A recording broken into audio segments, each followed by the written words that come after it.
بسم اللہ الرحمن الرحیم۔ السلام علیکم ناظرین، آج کے موضوع کی طرف بڑھنے سے پہلے یہ ضروری ہے کہ آپ کو ماضی میں پیش آنے والے واقعات کا علم ہو۔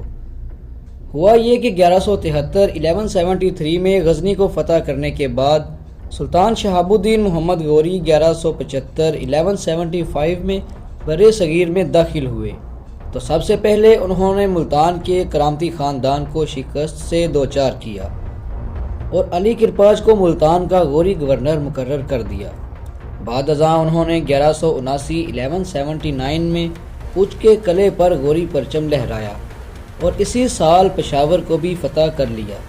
اب غوری فوج دو اطراف سے ہند کو فتح کر رہی تھی، ایک افغانستان کی غوری سلطنت کی سرحدوں کی طرف سے، جبکہ دوسری طرف وہ ملتان کی سمت سے دہلی کی طرف بڑھ رہے تھے۔ ان فتوحات کے علاوہ سلطان کے سینے میں بدلے کی آگ ابھی تک بھڑک رہی تھی، جس کی بنا پر ان کی غزنی سلطنت سے دشمنی تھی۔ وہ کافی حد تک غزنی سلطنت کو افغانستان سے ختم کر چکے تھے، لیکن ابھی تک لاہور خسرو ملک نامی غزنی گورنر کے کنٹرول میں تھا۔ پشاور کی فتح کے بعد اب سلطان کی لاہور پر نظر تھی۔ آپ دیکھ رہے ہیں تاریخ ہندوستان منی سیریز کی 5ویں قسط اور میرا نام ہے محمد اسامہ مرزا۔ ناظرین، 1181 میں سلطان نے فوج کو لاہور کے سامنے لا کھڑا کیا۔ غزنی گورنر خسرو ملک مقابلے کی استطاعت نہ رکھتا تھا، لہٰذا اس نے ہتھیار ڈال کر غوری سلطان کی اطاعت قبول کی اور وفاداری کا عہد کیا۔ جو سلطان شہاب الدین نے لاہور کو پہلی بار فتح کر لیا، سلطان نے بھی اسے یقین دلایا کہ وہ تب تک لاہور کا حکمران رہے گا جب تک وہ غوری سلطنت کا وفادار رہے گا۔ لیکن کون جانتا تھا کہ خسرو ملک سلطان سے چال چل رہا ہے۔ اس نے 1181 سے 1186 تک غوری سلطان کے خلاف اندر ہی اندر ہندوؤں اور کھوکھر قبائل کو لالچ دے کر اپنے ساتھ ملا لیا۔ بالآخر 1186 میں اسے اس بات کا یقین ہوا کہ اس کے پاس اتنی طاقت موجود ہے کہ اب وہ غوری سلطان کو للکار سکتا ہے، تو اس نے غوری سلطان سے کھلم کھلا بغاوت کا اعلان کر دیا۔ لیکن وہ یہ بات بھول گیا تھا کہ سلطان شہاب الدین محمد غوری کی تلوار سے دشمن تو بچ سکتا ہے، لیکن غدار کا سر قلم ہو کے رہتا۔ تو ناظرین، خبر ملتے ہی غوری سلطان نے فوج کو تیار کیا اور لاہور میں کھوکھروں اور ہندوؤں کی بغاوت کو تہو تیگ کرنے کے بعد خسرو ملک کے محل کا گھیراؤ کر لیا۔ وہ 4 دن تک محل سے فرار ہونے کی ناکام کوششیں کرتا رہا اور بالآخر 5ویں دن سلطان کے آگے گھٹنے ٹیک دیے۔ سلطان نے خسرو ملک کو عبرت کا نشان بنایا اور لاہور کو ملتان کے گورنر علی کرپاج کے حوالے کر دیا۔ ناظرین، 1186 کے بعد سلطان کا بڑا مارکہ قطب الدین ایبک کے ساتھ مل کے 1189 میں پرتھوی راج کا سامنا کرنا تھا، جس میں وہ ناکام رہے۔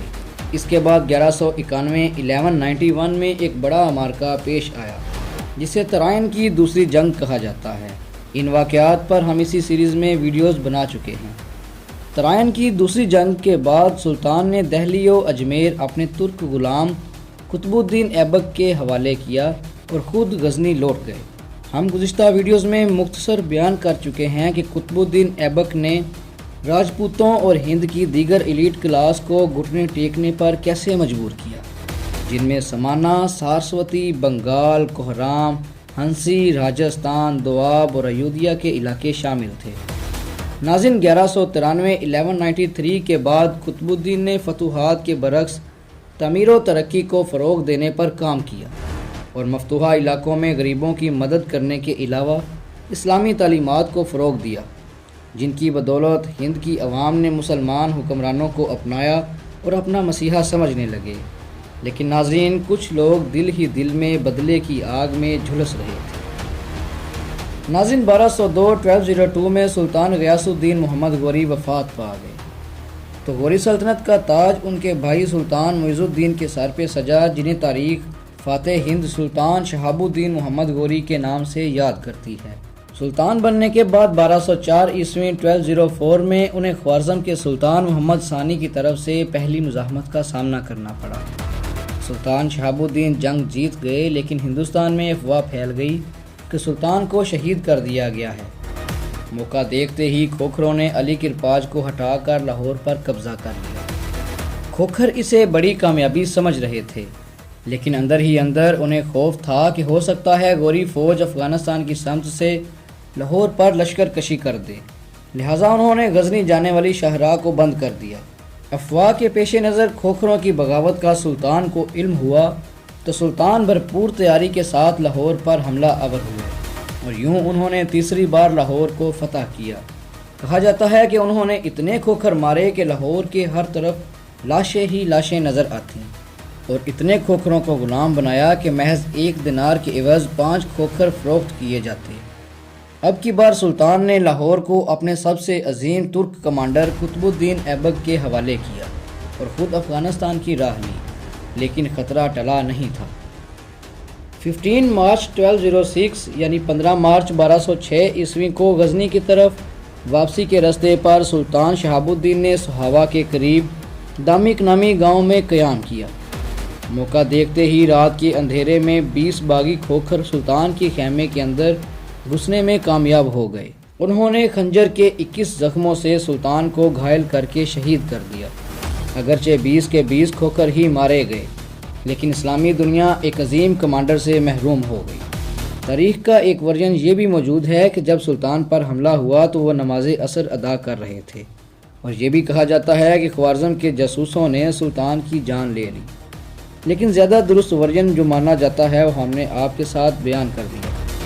سلطان کی وصیت تھی کہ انہیں وہیں دفن کیا جائے جہاں ان کی شہادت یا موت واقع ہو، لہٰذا آج بھی جی ٹی روڈ پر موجود سہاوا کے قریب گاؤں دامک میں وہ اپنے مزار میں آرام فرما رہے ہیں، جہاں دور دور سے لوگ ان کے مزار پر سلامی دینے کے لیے حاضر ہوتے ہیں۔ اگلی قسط میں آپ جانیں گے کہ قطب الدین ایبک نے غوری سلطنت سے بغاوت کیوں کی اور الگ سلطنت قائم کرنے کی کیا وجہ تھی۔ تب تک کے لیے اجازت دیجیے، اللہ حافظ۔